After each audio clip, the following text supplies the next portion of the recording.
ভুলে কারো গীবত করে ফেললে করণীয় কি?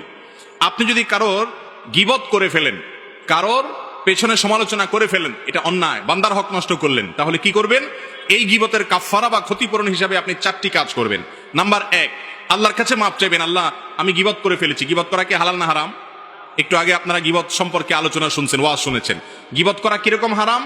আপন ভাই মারা গেলে তার গোশত কামড়ে খাওয়া, রান্না করে খাওয়া, তার গোশত খাওয়াটা যেরকম অপরাধ, গীবতটা সেই রকম অপরাধ। কত ডেঞ্জারাস অপরাধ চিন্তা করেন।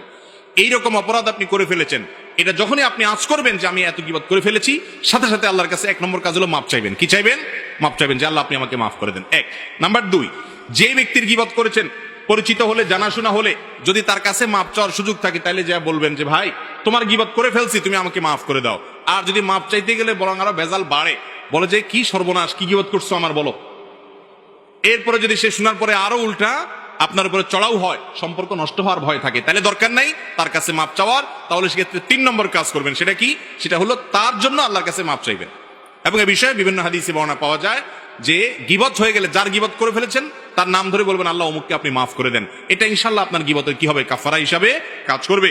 আর নাম্বার 4 হলো, যাদের সামনে তার গীবত করেছেন তাদের সামনে তার প্রশংসা করবেন। আবার মিথ্যা প্রশংসা না, তার মধ্যে যা আছে সেই গুণগুলো উল্লেখ করবেন, তাতে ক্ষতিপূরণ হবে এবং গীবতের কাফারা হবে ইনশাআল্লাহ। আল্লাহ তাআলা গীবতের অপরাধ থেকে আমাদেরকে বেঁচে থাকার তৌফিক দান করুন।